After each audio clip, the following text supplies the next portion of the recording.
السلام عليكم وأهلا بيكم في قصة جديدة بصوت سولي.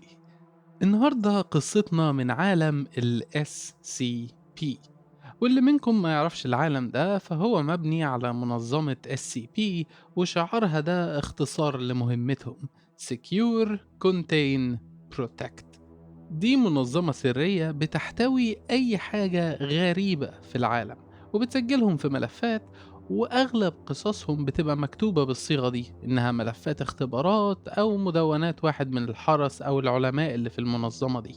العالم ده قصصه قصص رعب ومخلوقاته عجيبة ومخيفة وما إلى ذلك، ولكن القصة اللي هحكيها لكم النهاردة دي بعيدة شوية عن القصص ال SCPs العادية، ولكنها ما فشلتش إنها تبقى مؤثرة.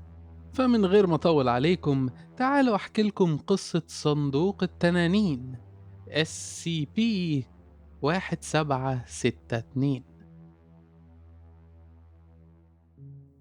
في أحد المختبرات السرية لمنظمة SCP في صندوق كرتون بسيط، صندوق صغير مرشوش باللون الفضي من بره ومن جوه، والغطا مكتوب عليه بماركر اسود: Here be dragons، هنا يوجد تنانين.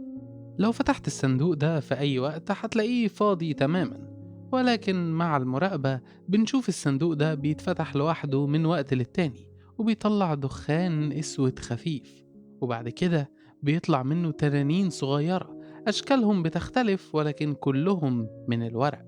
عدد التنانين نفسه بيختلف كل مرة، ولكنه بيتراوح ما بين 100 ل 400 تنين ورقي. في البداية العلماء كانوا واخدين حذرهم من التعامل مع الكائنات دي، ولكن اكتشفوا إنهم مسالمين وما كانوش بيعملوا حاجة غير إنهم بيطلعوا يلعبوا مع بعض ومع الناس اللي موجودين، وبعد وقت بيتراوح ما بين ساعة و3 ساعات بيرجعوا يدخلوا جوه الصندوق تاني ويختفوا. ساعتها الصندوق بيتقفل، وساعات بيبقى فيه رسايل بتتكتب على مواد مختلفة، مرة ورق مرة حجر مرة قماش، بتظهر على الصندوق. التوقيت بتاع خروج التنانين مش ثابت، وأي محاولة لإدخال جهاز تسجيل مع التنانين دي كانت بتفشل، لأن التنانين بتختفي وأي حاجة معاهم بتفضل جوه الصندوق. ولكن في يوم من الأيام حصلت سلسلة أحداث على مدار 11 شهر و28 يوم. الأحداث دي والأحداث اللي قبل كده اللي تسببت في دي اتسجلت في الملفات باسم The Jabberwocky Event. والأحداث دي كلها بتبدأ بأول رسالة لقوها في الصندوق، وكان مكتوب فيها: أنت لقيتنا، شكرا. عدى وقت كتير قوي من آخر مرة شفنا بعض يا أصدقاء.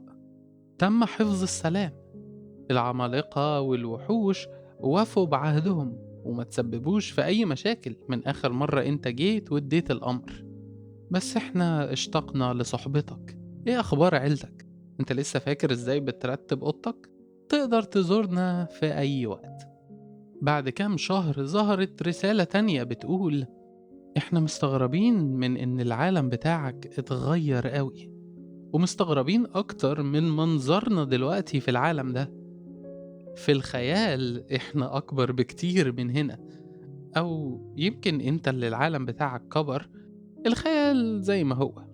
نتمنى تزورنا زي ما كنت بتعمل، مع إن أوضتنا بقت عملاقة، بس الظاهر إن أوضتك أنت صغرت. إحنا بجد مش فاهمين.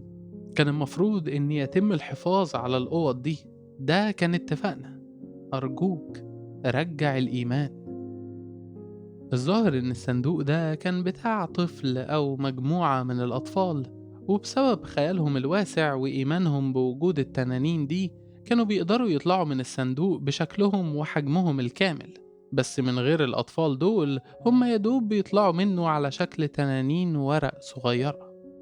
بعد فترة ظهرت رسالة كمان، بس المرة دي التنانين هم اللي جابوها، ما ظهرتش لوحدها جوه الصندوق زي الباقي.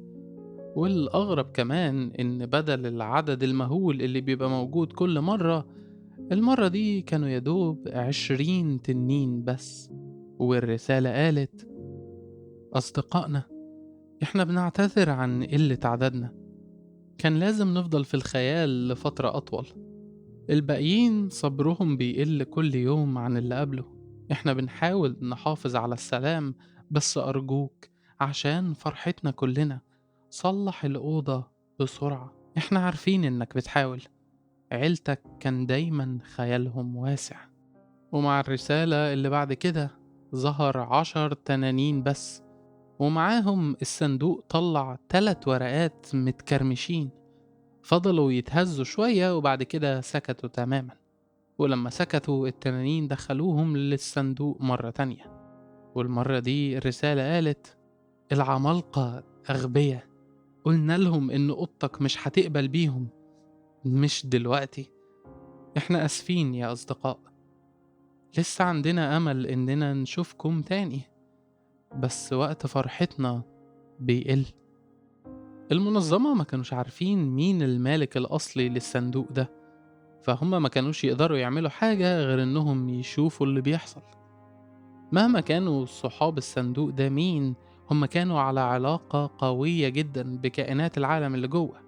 والأقرب منهم التنانين لسه يقدروا يدخلوا العالم بتاعنا، بس بيتحولوا لتنانين ورق. ولكن العمالقة اللي ما كانوش على علاقة قوية بالمالك الأصلي بيتحولوا لورق متكرمش لما بيحاولوا يطلعوا بره الصندوق. ممكن الرابط اللي بين التنانين والمالك الأصلي كان يبقى هو سبب وجود العالم ده من الأساس. الرسالة اللي جت بعد كده كانت محزنة أكتر. المرة دي ما طلعش غير 5 تنانين بس شايلين ورقة فيها الرسالة. سابوها على الأرض ودخلوا جوه الصندوق تاني. والرسالة قالت: التوترات تتصاعد، الخيال بقى مضلم أكتر. إحنا الثعابين والكائنات الهجينة بنحاول بشدة إننا نمنعهم، بس العمالقة والجان عايزين يهجموا ويدخلوا بالقوة. بيقولوا إن عيلتك بقوا أغبياء وجهلة. نتمنى إن دي ما تكونش الحقيقة. كلنا هنحزن جدا لو أنت فعلا نسيت.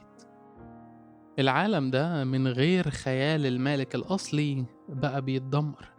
الصراعات اللي بين الكائنات اللي جوه بتزيد. والرسالة اللي جت بعد كده أكدت الحقيقة المرة. الرسالة دي جت مع تنين واحد بس.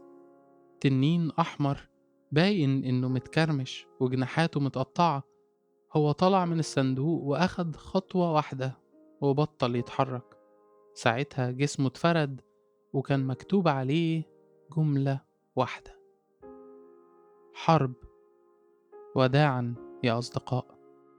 بعد ساعتين الصندوق اتفتح وطلع نار وصلت ل2 متر فوق، وحرارتها كانت أكتر من 1700 درجة، وطلع أصوات زئير عالية.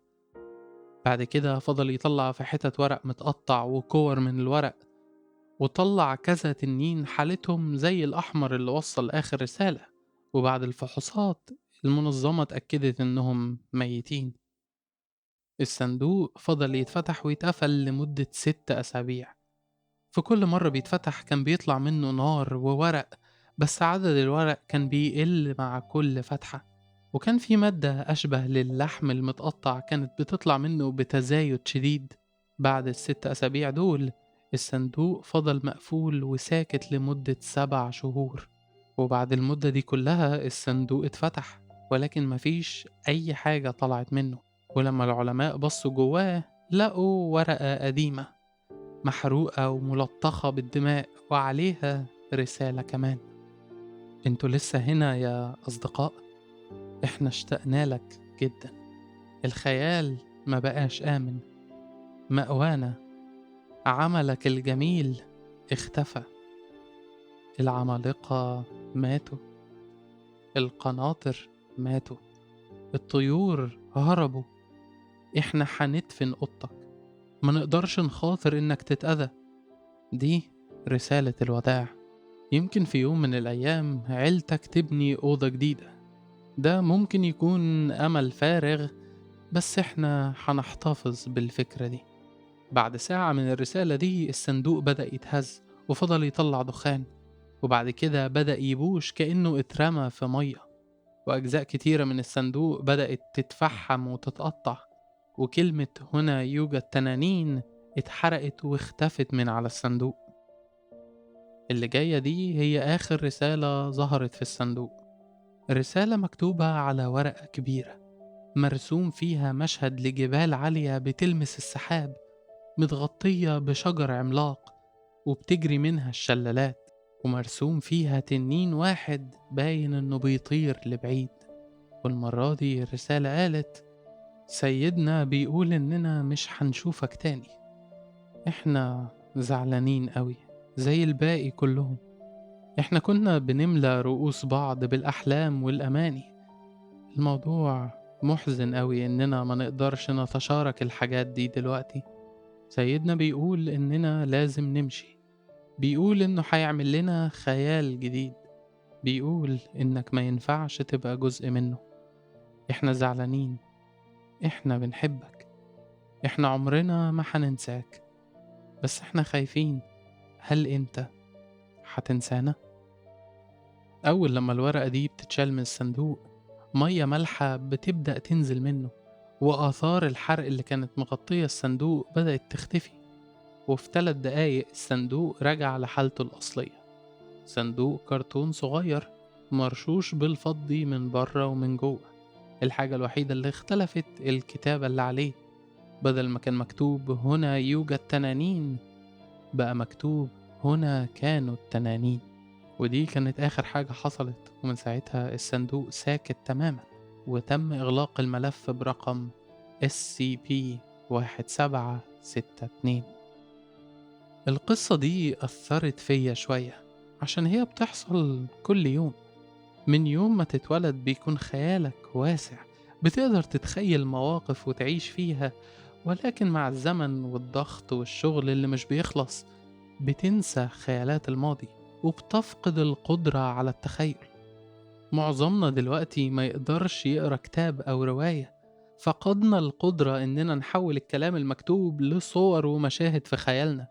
ولو فاكر إن الخيال مش مهم، فأنا عايزك تبص حواليك، بص على الكرسي اللي قاعد عليه، بص على باب الأوضة اللي انت فيها، بص على الشاشة أو التليفون اللي بتشوفني منهم دلوقتي.